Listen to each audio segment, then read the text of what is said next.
Hello, and welcome back to West Ham Reunited. I'm Andy, back again, obviously here to talk about the match which took place at the London Stadium yesterday.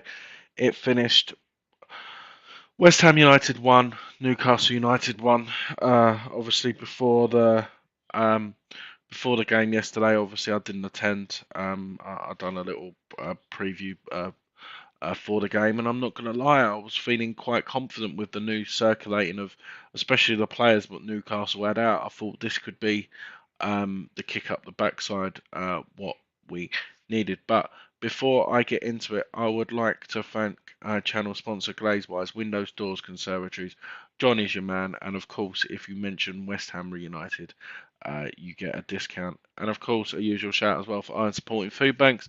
John and his team do fantastic work, and any donation what you can make at any home game. But if you want to make a donation now, you can click it on the link below. Let's have a look and see who's in the chat this morning. We have got Mr. Peach. Hope you're doing well, mate. Sorry, after the fight yesterday, I did fall asleep. I know I promised I would come on your show, but I was very tired after the fight. Of course, we've got Mr. Cox. How was your journey back yesterday, mate? Sorry, when you called, I was actually asleep, so sorry if I didn't make much sense to you yesterday. So, as I was mentioning, Newcastle with a few players who they were had out. Obviously, St. Maximin, the news was circulating. Obviously, Kieran Trippier in the week. And of course, the Mr. Goal Machine who loves a goal against West Ham was Mr.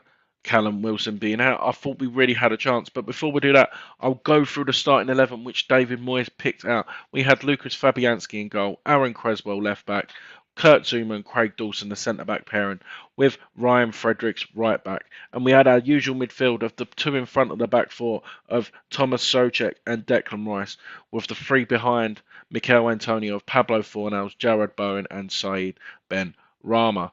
And Newcastle starting 11 was Depratka in goal, with left back Matt Targett, who's recently signed from Villa, the centre back pairing of Shah and Dan Burn, with Kraft as the right back, and the midfield three of Joe Linton, John Joe Shelby, and Joe Willock, with the front three of Ryan Fraser and Jacob Murphy, with Chris Wood in behind them. Let's have a look and see who's in the chat. Let's have a look. Yeah, everyone's saying hello to good trip. Sorry for no, mate. It's fine, mate. I didn't tell you I wasn't going, was I? So, and home by 7. Yeah, not too bad. That's not too bad, mate. Yeah. So everyone in the chat as well, let us know. The surprise one was for me was obviously Ryan Fredericks being included. Yeah, it was a bit frustrating. It was really frustrating, to be honest. Obviously, David Moyes before the game said that obviously Soufal's injured, and the same as Lanzini. Lanzini was a big miss for us yesterday, in my opinion. But the only thing I could think of was why Moyes picked Ryan Fredericks was obviously due to the pace. But in my opinion, it was the wrong decision. You know, you could probably say obviously he had a terrible first half. Murphy had a lot of joy against him, and why Ben Johnson wasn't selected.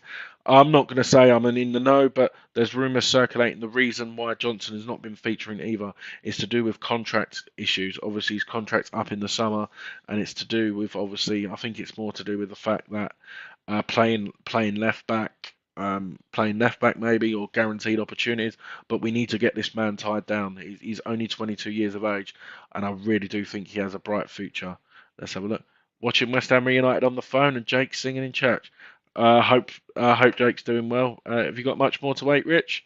And yeah, so let us know what was your opinion of the starting 11? Was there anything that you could have changed? Because to be honest, watching it at home is. I've been to a lot of games this season, and when you're in the stadium, obviously you can see a bit of a better perspective of it, because obviously you can look what you want to watch. Say, for example, I'm going to keep an eye on how Kurt Zuma's doing. Obviously, when you're there at the game, you can keep an eye on it. But watching it on the telly, it was just no urgency. We started off so terribly. Obviously, Newcastle had a couple of chances, couple of block shots, couple of early corners, and I'm literally sitting there and couldn't believe my eyes. Like normally, we're the ones who come out on top, and we just didn't get going. But the problem is, maybe it's the expectations now of being a West Ham fan. Where we are in the league, we are expected to beat the likes of Newcastle. But to be fair to them, if they beat us yesterday, they would have won 4 games in a row. They are really. I would say Eddie Howe's what he's done. He's done a remarkable job, to be honest. But these are the games we should be winning. Let's have a look here and see what people are saying in the chat. Rich. I think it was even more than that, mate. That's what it seemed like, anyway. Even watching it on the telly, it's. I can't really sit here and say that's unacceptable, but it is, if that makes sense. The contrast from the obviously Rich, who was there with us as well at St James's Park on the opening game of the season. The contrast between the two teams now is absolutely ridiculous. It's hard to explain. Thomas Souček, non-existent. Aaron Creswell, apart from the goal, the delivery ball in what I'll get to in a minute, he offered us nothing, absolutely nothing. But the problem is competition for places is non-existent in this West Ham side. We've really got, realistically, 13, 14 players who could come in and do a job. That is unacceptable, and it is starting to pay the price for us now. We're still in the FA Cup. We're still in Europa League. Obviously, we've got, I can't remember how many games. Let's check how many games we've got left in the Premier League. We've still got 12 games left in the Premier League. So technically, we could have around 20 more games if we're successful in this competition. And we're going to struggle. We're going to struggle. And the problem is we can sit here and go, who's to blame? Is it the board? Is it Moyes? But at the end of the day, we should have got something over the line. We knew the commitments of Mikel Antonio going for Jamaica. And I remember Scott from West Ham Fan TV said it on his post. I know it's the amount of games Antonio's playing. Maybe we needed him to get injured in January or in international duty to allow another player to come in. He keeps saying that he wants competitions for places, but he knows he's going to play every week, or will he? But we'll get onto that later. Let's have a look. Peach is Vlasic needs more of a chance. I agree, Peach. When he come on yesterday, again, he looked hungry. Don't get me wrong. The only goal he's got was at Watford. It was a tap in, but in my opinion, I think he will still come good. Let's have a look and see what more comments are saying. Off the ball, they worked twice. Yeah, they did. They did, mate. I agree with that 100%. More hungry, more committed. It just proves the standard what Declan Rice has set, because in the first half he had a really, I wouldn't say shaky, it was a mixed bag. Couple of times winning the ball, doing crucial blocks, and then obviously making a mistake, which we'll get onto. Thomas Souček, non-existent. I said this last week, and I got absolutely slated for it for digging the man out. But I'm sorry, this cannot happen. Even Watford, he was non-existent.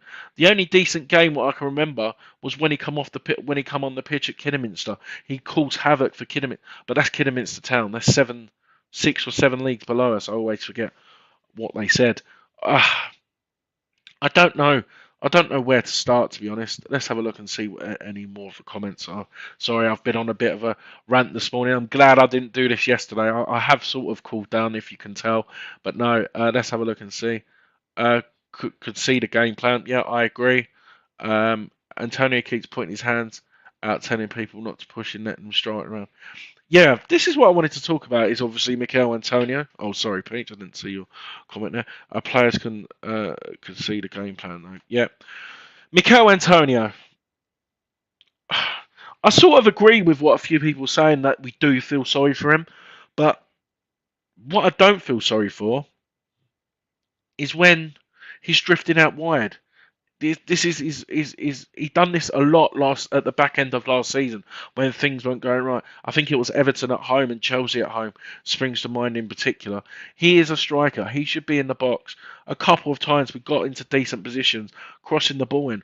But the problem was, it was either Mikel Antonio trying to cross the ball in, or he's nowhere to be seen. And I'm not being funny. Dan Burns, 6'7". That's drink to water to him. It was poor in my opinion. But what I'm going to do is I'm just going to talk about one player. Is obviously Ryan Fredericks. I mentioned him at the start. He I wouldn't say he cost us the game, But Newcastle knew what to do in that first half. We were lucky to go in at one apiece. But what I'm going to do now is quickly talk about the goal from West Ham United. Obviously, Mikel Antonio involved. I got the free kick. The one thing I will say was that ball into Craig Dawson was absolutely world class. Beat everyone, exactly right pace, took everyone out of the game, and what a header from Craig Dawson. Craig Dawson was my man of the match. I'm sort of spoiling it to the end, but he was absolutely outstanding yesterday. Him and Zuma, to be fair to him, they were the only bright sparks really to come out of yesterday's game, in my opinion. But yeah, what a fantastic ball. And that we didn't deserve that. We really didn't deserve that goal. Obviously, it was on 32 minutes when Craig Dawson got it. And then all you're thinking is exactly the same as Leicester. We've got the goal, just see it out to half time. And what happens? A lack of concentration, not just from Declan Rice, it was from a lot of them. The ball eventually coming back in, Declan Rice misplacing the header. Don't get me wrong, Joe Willock, 22 games ago, was his last goal for Newcastle. And who was that against? West Ham United. And then it happened again. To be honest, great finish. To be honest, if I'm going to be criticised, is if I thought Fabianski maybe could have done better. To be honest, let's have a look here. Oh, Mr. Cox has given me a question. Let's have a look. Question for you, Andy. Would you take a sharp, quick Antonio missing 2 months of season, or can't win a header anymore? Yeah, yeah. I think he needs a rest. Richard, I think he does. For me personally, I'll take him out the firing line um, at Wolves. Anfield, or do you risk him at Wolves and leave him out at Anfield? I really don't know, but I think he needs to be dropped. His attitude, well, I wouldn't say his attitude, but everything's just not going right for him.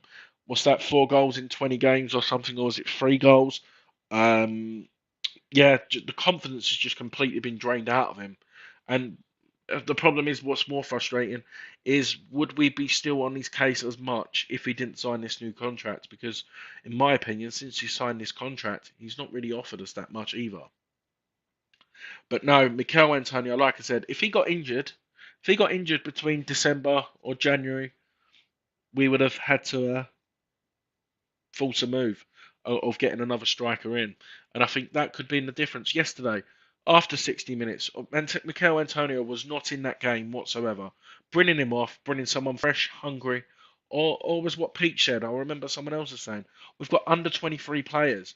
Why are we not giving them Okoflex, Perkins, something different? Like what Ryan said, a Freddie Sears moment. They could come on or even set up a goal. Can you imagine what confidence that would give to a young person going into that? But yeah, as I said earlier, Craig Dawson was my man of the match. I thought he was outstanding. I thought he absolutely was. He completely bossed it. Chris Wood had absolutely no chance.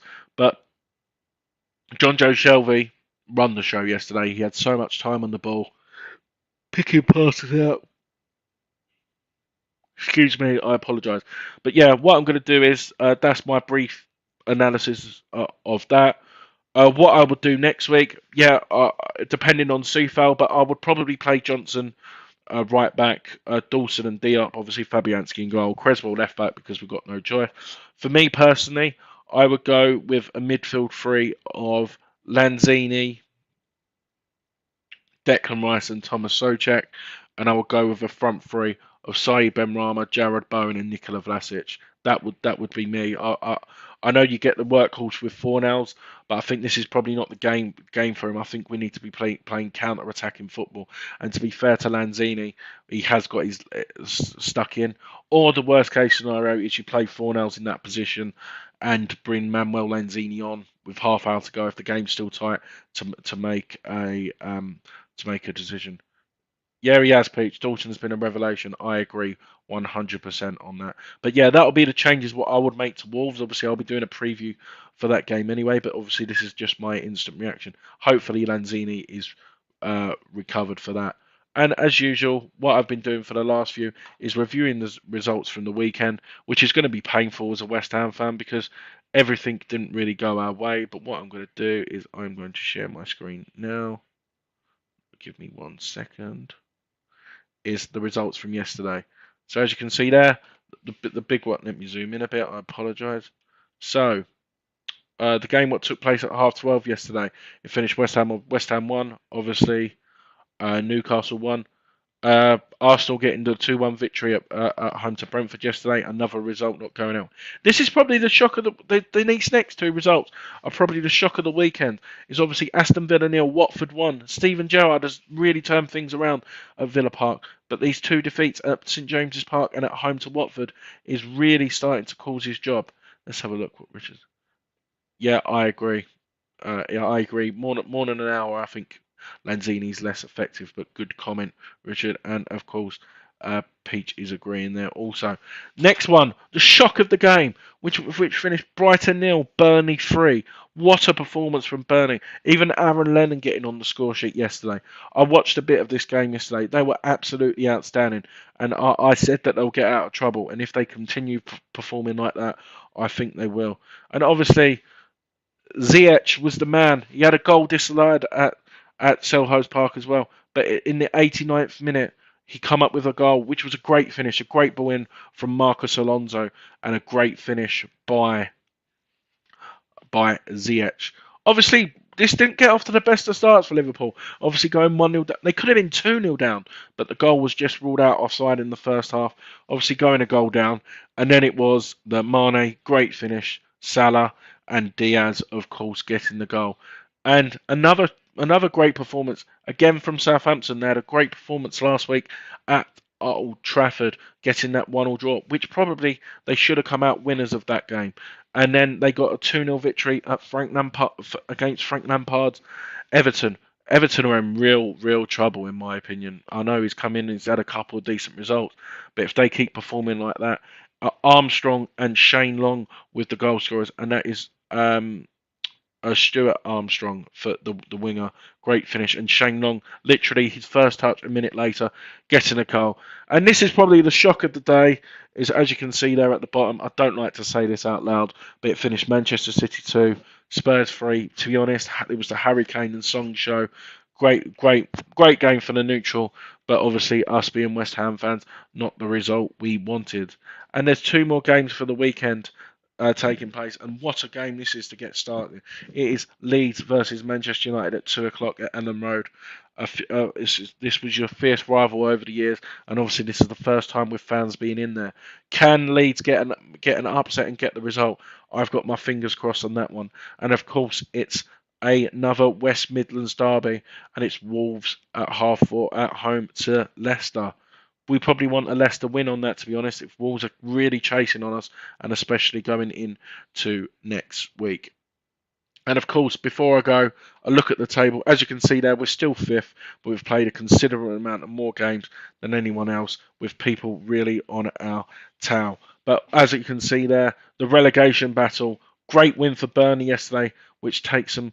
We've got 2 games in hand, of course, and they're 5 points off the drop zone. Can they get out of it? Let us know also. And just to give you a heads up, obviously, I've done a video on Friday for the West Ham Reunited's Greatest Premier League 11. So look out for that show shortly, where I will be giving the nominees for the goalkeeper position. There's 8 goalkeepers up for grabs, and the way it works, it will be two pots. So from tomorrow at 8 o'clock, but I'll explain it all. Look out for the votes. It'll be in Facebook groups as well. And obviously on the Twitter, where the winner, which will be announced on Friday, will be the first position cemented in the West Ham United all-time Premier League 11. I would like to thank everyone in the chat, and for everyone who's subscribing. The channel is on a great climb at the minute, and I wouldn't be doing this without the viewers and everyone else, especially Jake, Richard Cox in the chat, Peach. Thank you very much for being a part of this. It really does mean a lot. And yeah, gotta go. I'm going as well. But yeah, so look out for that show shortly, which will show all the nominations for goalkeepers, which could make the 11. Thank you, everyone. Enjoy your Sunday. Hope you have a nice roast dinner, and I will speak to you soon. Take care. Bye bye.